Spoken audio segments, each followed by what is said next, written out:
Havana in the 18th century was not simply a city. It was a fortress of trade, empire, and human labor, pressed against the edge of a dangerous sea.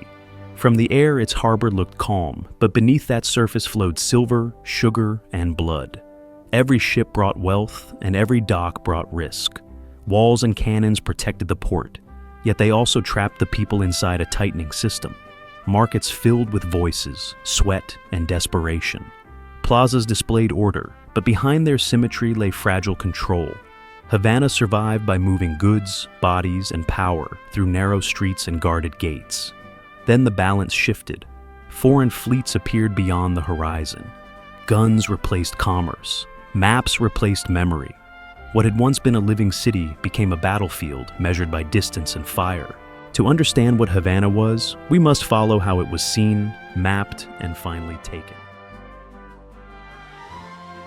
This 1720 copper engraving shows Havana as Spain's most important Caribbean harbor. The wide bay is filled with anchored ships and moving vessels. These ships carried silver from the Americas and goods from Europe. Havana existed to protect and process that wealth. The city's walls and forts guarded the entrance to the harbor.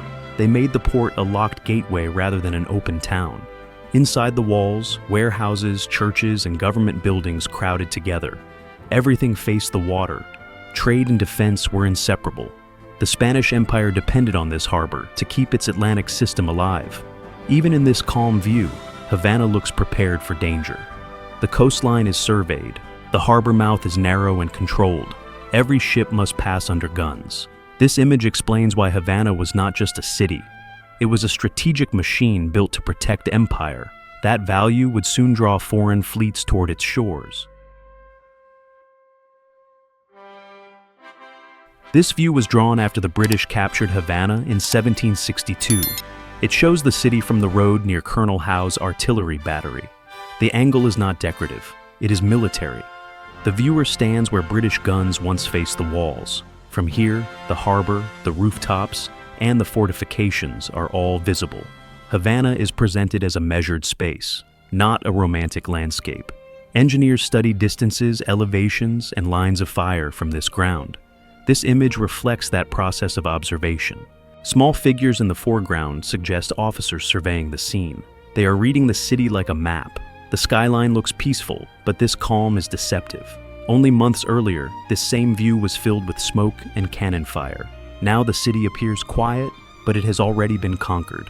This print freezes Havana at the moment when it becomes an object of control. From here, we move inward toward the daily life that existed under this new power.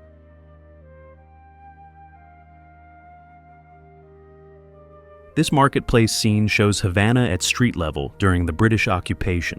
The open square is filled with merchants, buyers, and workers.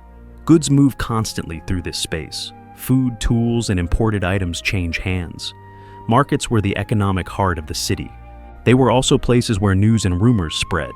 After the siege, these spaces became unstable. Supplies were uncertain, prices fluctuated. British soldiers and Spanish residents shared the same ground uneasily. The fountain and surrounding buildings anchor the scene in a real urban setting. People of different social classes appear side by side. This reflects Havana's layered society. Even under foreign control, daily life had to continue. People still needed to eat, trade, and survive. But behind every transaction was the presence of an occupying army. From this crowded square, we move toward the city's center of authority, where power was formally displayed.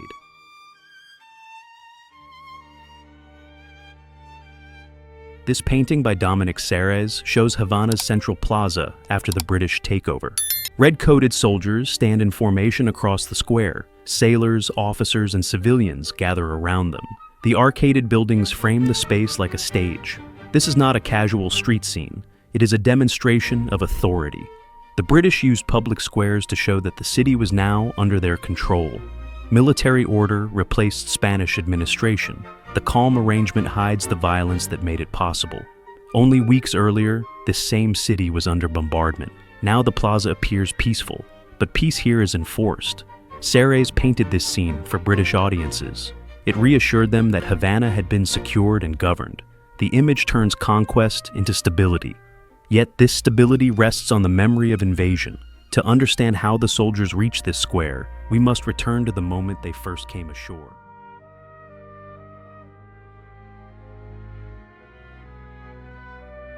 This scene shows the British landing that opened the siege of Havana. Warships crowd the water near the coast. Small boats carry soldiers, cannons, and supplies toward the shore. This was the first step in capturing the city. The operation was part of the global 7 Years' War. Britain sought to break Spain's control of the Caribbean. Havana was the main target. Once troops were on land, they could move artillery into position. From there, they would begin to surround the city. The Spanish defenders could not stop this initial landing. The beach became a bridge between sea power and land power. Every crate and every soldier brought the siege closer. This moment turned Havana from a port into a battlefield. What had been a center of trade became a zone of military movement. From this shore, pressure pushed steadily inward. Soon the conflict would be reduced to lines on paper and positions on a map as the city was slowly encircled.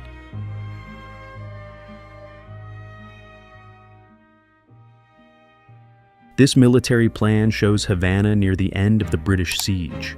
The harbor, the walls, and the surrounding terrain are drawn with precision. Every battery, trench, and gun position is carefully marked. This is not an artistic view. It is a record of pressure applied to space. By mid-August, British forces had surrounded the city from land and sea. Spanish defenses were isolated. Supplies were running low. Disease and exhaustion weakened the defenders. Maps like this allowed commanders to coordinate bombardment and movement. They turned Havana into a set of distances and targets. The city became something that could be calculated. Where streets once carried people, they now guided artillery fire. The siege was no longer chaos. It was an organized machine. From this controlled geometry, one stronghold still mattered most. At the harbor's mouth stood Morro Castle, the final key to Havana's survival.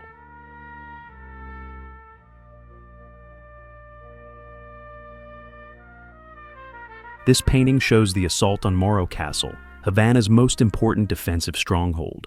Morro stood at the entrance to the harbor. Its cannons controlled every ship that tried to enter or leave. As long as Morro remained in Spanish hands, Havana could still resist. British forces spent weeks bombarding and undermining the fortress.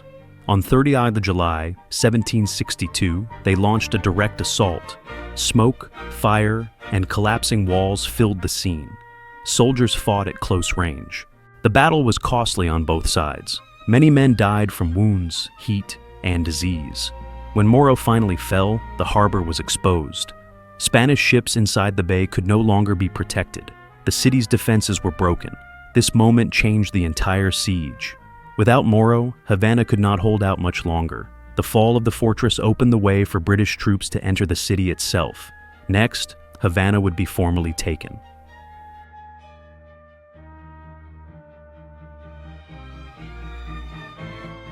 This scene shows British forces entering Havana after the Spanish surrender. The long siege had exhausted the defenders. Supplies were depleted. Disease had spread through the garrison. After Morro fell, resistance became impossible. On 14th of August 1762, Spanish authorities formally handed the city to Britain. Serre presents this moment as ordered and controlled. Troops march through the streets. Flags and formations signal a transfer of power. The chaos of battle has ended. Now, administration begins. For Britain, Havana was a major prize. Its harbor held valuable ships, cargo, and naval facilities. The capture damaged Spain's position in the Caribbean. Yet, this occupation would not last long. Under the Treaty of Paris in 1763, Britain returned Havana to Spain in exchange for other territories. Even so, the brief conquest changed how Havana was viewed. It was no longer untouchable. To finalize that new understanding, the siege would be turned into a printed map for the public.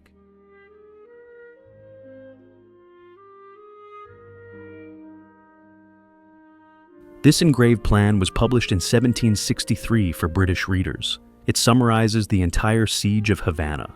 Morro Castle, the city walls, and the surrounding land are clearly labeled. The map turns months of fighting into an organized diagram. What had been chaos is now presented as structure.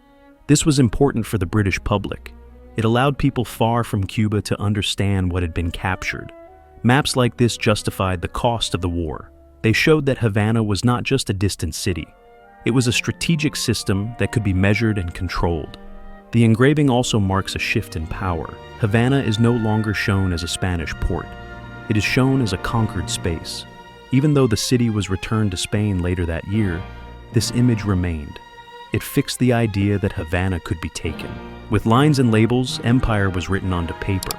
This final image closes the story of Havana's transformation from living city to mapped battlefield.